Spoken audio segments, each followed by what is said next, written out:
নির্মল ঘোষ হাঁটতেই পারেন না, কোথায় আর যাবেন? আছেন কোথাও আশেপাশে। ওই এলাকাকে ত্রাস করে রেখেছিলেন উনি। আমি যখনই ওখানে যেতাম, আমাদের পার্টির লোককে কোনো প্রোগ্রাম করে দেওয়া হতো না। ওনার ছেলে জামাই এরা মিলে খুব অত্যাচার করতো লোকের উপর, সাধারণ মানুষের উপরে। জল জমতো সোদপুর এলাকায়, কেউ কিছু বলতে পারবে না। তো এই অত্যাচার তো একদিন শেষ হয়েছে, তার ফল তো ভুগতেই হবে। শ্মশান পর্যন্ত গ্রিন করিডোর আরজি করের অভয়ার ক্ষেত্রে, যেটা এর আগে অন্তত হাসপাতালে নিয়ে যাওয়ার ক্ষেত্রে অনেকবার আমরা দেখেছি, কিন্তু হাসপাতাল থেকে তড়িঘড়ি শ্মশান পর্যন্ত নিয়ে যাওয়ার আরজি কর টু পানিহাটি শ্মশান গ্রিন করিডোর তৈরি করা হয়েছে। দেখুন কি ধরনের অমানবিক ব্যাপার। আজ মমতা ব্যানার্জিকে কেন চোর শুনতে হচ্ছে বা জুতো চপ্পল খেতে হচ্ছে? একটা ডাক্তার যে 36 ঘন্টা ডিউটি করেছে, একজন মহিলা ডাক্তার, তারপরে তার উপরে যে জঘন্য অত্যাচার করা হয়েছে, খুন করা হয়েছে, তারপরে সরকার কত অমানবিক, রাতারাতি তার বডি নিয়ে যায়, তার বাবা মাকে দেখতেও দেওয়া হয়নি। আর নান্টু ঘোষ কোথা থেকে তার অভিভাবক হয়ে গেল? সে সই করে আর গ্রিন করিডোর তৈরি করে তার বডিকে নিয়ে গিয়ে একদম জ্বালিয়ে দেওয়া হলো, তার বাবা মা জানতেও পারলো না। মমতা ব্যানার্জি সব করিয়েছেন এগুলো। আজ তো সবে শুরু হয়েছে, এটা ট্রেলার দেখছেন, আরও অনেক কিছু খেতে হবে। এবং যেই নেতারা এই কাজের সঙ্গে যুক্ত, জঘন্য অপরাধ করেছে, তারাও ওই যে খুনি আরজি করে তার চেয়ে কম অপরাধী নয়। মমতা ব্যানার্জি তো নেতাজিকে নেতাজি বানিয়েছেন। দিল্লির বুকে নেতাজির মূর্তি মোদিজি স্থাপনা করেছেন, সারা বিশ্বে নিয়ে গেছেন। উনি কোথাও কোথাও নেতাজির নাম নিয়ে ওনার রাজনীতি চমকেছেন খালি। সেই জন্য হঠাৎ দেশপ্রেমিক হতে যাবেন না। যখন ডজন ডজন লোককে হত্যা করা হয়েছিল, কারো বাড়িতে উনি যাননি। আজ হঠাৎ কারো বাড়িতে গিয়ে সমবেদনা দেখাচ্ছেন, লোকে হজম করতে পারছে না এটা। তো সেজন্য করুন উনি, ঠিক আছে।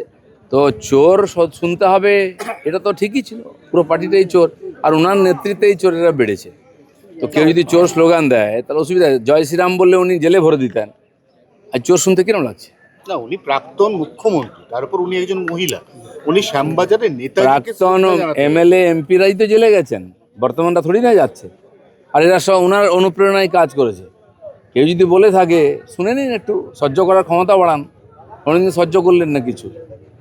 মানুষের মুখকে বন্ধ করবে। হাজার হাজার কোটি টাকা লুটে, 30,000 কোটি টাকা জল জীবন মিশনে চলে গেল, কারো বাড়িতে জল পৌঁছলো না। তো চোর কে?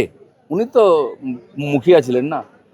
যে ইয়ে ছিল, 100 দিনের কাজের টাকা লোক পেত না, লুট হতো। আবাস যোজনার টাকা পেত না, কেন্দ্র সরকার বন্ধ করে দিয়েছিল। সে টাকাগুলো কোথায় গেছে? কে লুট করেছে? উনি তো মুখ্যমন্ত্রী ছিলেন, কোনোদিন কাউকে ধরেছেন?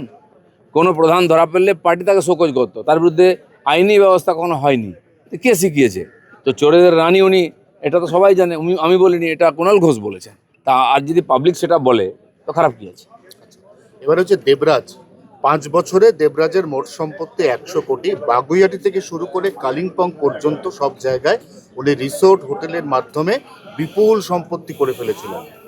দেখুন, পশ্চিমবাংলায় এত কোটি টাকার মালিক আগে আমরা শুনিনি। 100 কোটি, 200 কোটি বাঙালি কোনোদিন শোনেনি। হ্যাঁ, আমরা জানতাম বড় বড় বিজনেস পার্টি আছে, মারোয়ারি আছে, তারা কোটি কোটি টাকার মালিক, তারা কলকারখানার মালিক। জানি বাঙালি কিছু না করেই কোটি কোটি টাকার মালিক, এই চমৎকারটা মমতা ব্যানার্জি করিয়েছেন। তার পার্টির বেশিরভাগ নেতাই এখন 600 কোটি টাকার মালিক। যে কেষ্টমণ্ডল, যে কোনোদিন এটা পঞ্চায়েতে বোধহয় হয়নি, সে কী করে 550 কোটি টাকার মালিক হয়? সেখানেই আরেক নেতা ধরা পড়লো, সে 350 কোটি টাকা, 400 কোটি টাকা। এখন এক একজন কাউন্সিলর, এমএলএ, এরাও 600 কোটি টাকার মালিক হয়ে গেছে। মমতা ব্যানার্জিকে অস্বীকার করতে পারবেন?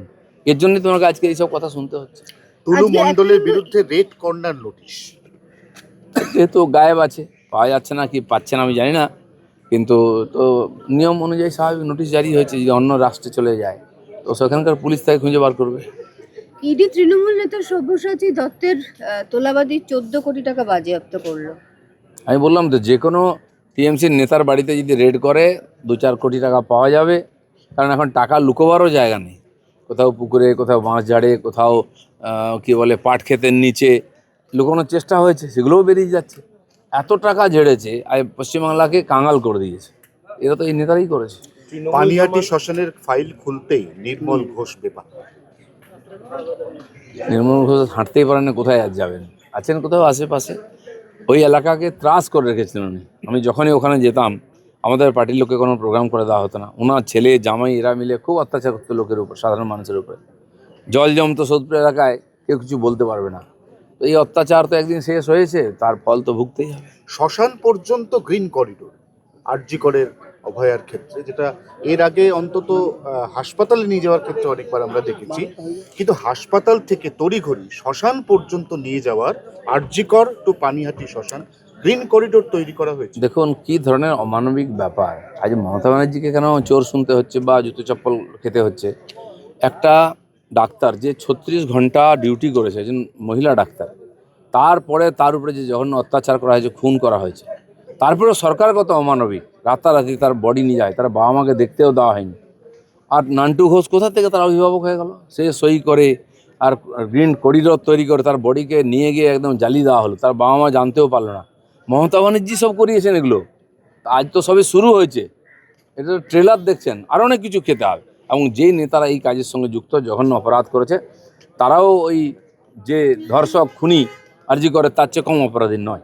এসএসসি তো তৃণমূল জমানায় একেবারে ঘুঘুর বাসা হয়েছিল, সেইটাকে এবার ঢেলে সাজানো হচ্ছে, তাতে 3জন সন্ত তাদেরকে যোগ করা হচ্ছে এবার সেই এসএসসিতে।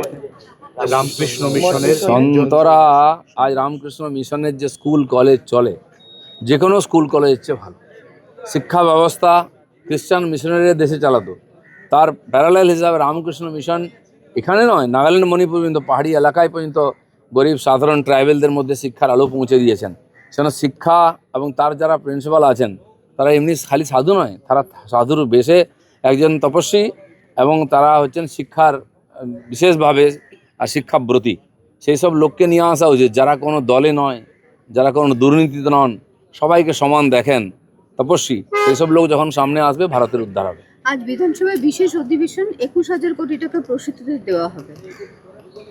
আমাদের সরকার যে যে আর ঘোষণা করেছে, সেগুলো যথাসময়ে আমরা ডেলিভার করছি, আর সমস্ত সুবিধা এখানকার মানুষ পাবেন, যেগুলো একদিন বঞ্চিত ছিল মানুষ। আজকে তিরঙ্গা যাত্রা শুরু করলেন। দেখুন, এক সপ্তাহ ধরে তিরঙ্গা যাত্রা চলছে, 15 তারিখ অবধি চলবে। তো গ্রামে গঞ্জে শহরে সব জায়গায় তিরঙ্গা যাত্রা হচ্ছে। এখানে পার্কেতে বহু লোক বেড়াতে ব্যায়াম করতে আসেন প্রতিদিন।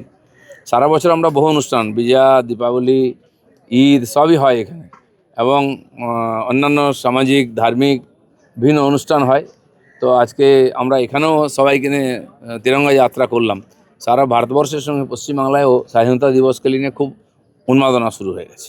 বিধানসভায় আরো দুটো বিলের কথা বলা আছে। বিধানসভাতে বিশেষ অধিবেশন একটা হবে, যে বিদ্যুৎ নিয়ে ক্যাগ রিপোর্ট পেশ, আর একটা হচ্ছে বিশেষ অধিবেশনে কলকাতা ও হাওড়া পুরসভার ওয়ার্ড বৃদ্ধি নিয়ে বিল আনা হবে। আজকেই অধিবেশন আছে, বিশেষ অধিবেশন, এই সমস্ত বিল আসবে, পাস করা হবে।